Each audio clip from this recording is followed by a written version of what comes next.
আজকে আমি দেখাবো ডাবল বার্নার ইনফ্রারেড কুকার কীভাবে রিপেয়ার করবেন, এই পাওয়ার প্রবলেম হলে কীভাবে পাওয়ার মেরামত করবেন, সব কিছু দেখতে পারবেন আজকের এই ভিডিওতে স্টেপ বাই স্টেপ। দেখুন এখানে আমার কাছে ডাবল বার্নার, এখানে ডাবল ভলিউম আছে। ডাবল বার্নারের একটি সার্কিট আসছে রিপেয়ারের জন্য, এখানে ডাবল ট্র্যাক লাগানো আছে দেখতে পাচ্ছেন।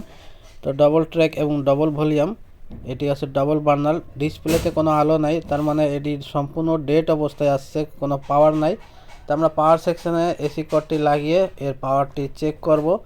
প্রথমে আমরা সিরিজে চেক করব যে এর কোথায় কত ভোল্টেজ আছে। তা আমরা এই ক্যাপাসিটারের প্লাস মাইনাসে এখানে কমন করে ধরতেছি প্লাসে। দেখেন এখানে কিন্তু কোনো ভোল্ট দেখাচ্ছে না, এখানে 300-র উপরে ভোল্ট থাকার দরকার। 4.7 EF 450 ভোল্ট ক্যাপাসিটার লাগানো এখানে, তো এখানে কোনো ভোল্ট নাই। এখানে একটা রেজিস্ট্যান্স থাকে 22 ohms-এর 1 ওয়াটের।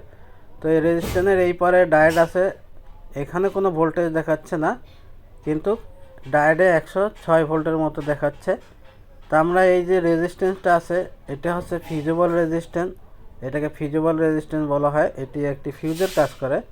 তো এই রেজিস্ট্যান্সটা আমরা খুলে চেক করব। যেহেতু এই রেজিস্ট্যান্সটা দিয়ে ফিউজের কাজ করানো হয়েছে, এই রেজিস্ট্যান্স যদি কেটে যায় তাহলে কিন্তু পাওয়ার আসবে না।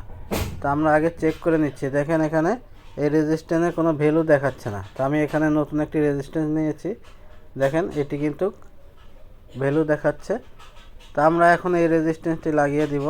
অনেক মেকানিক মনে করেন যে একটা ফিউজ থাকে, ফিউজ তো ভালো আছে, তাহলে প্রবলেমটা কি হতে পারে, ফিউজ ভালো থাকার পরেও এখানে পাওয়ার নাই কেন, ঘাবড়ায় যান। কিন্তু এখানে রেজিস্ট্যান্স দিচ্ছে পাওয়ার আইসির প্রোটেকশনের জন্য, আর এই রেজিস্ট্যান্সটা হচ্ছে কিন্তু ফিউজেবল রেজিস্ট্যান্স, একটা ফিউজের কাজ করে।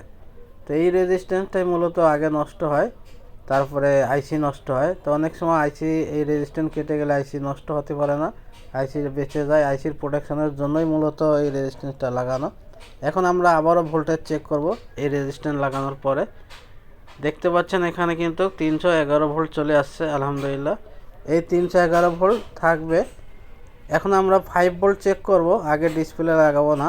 দেখেন এখানে 78L0 পাশে 5 ভোল্ট আউটপুট পাচ্ছি, এবং এখানে আমরা কুলিং ফ্যানের জন্য 19 ভোল্ট, ঠিক আছে, ওকে।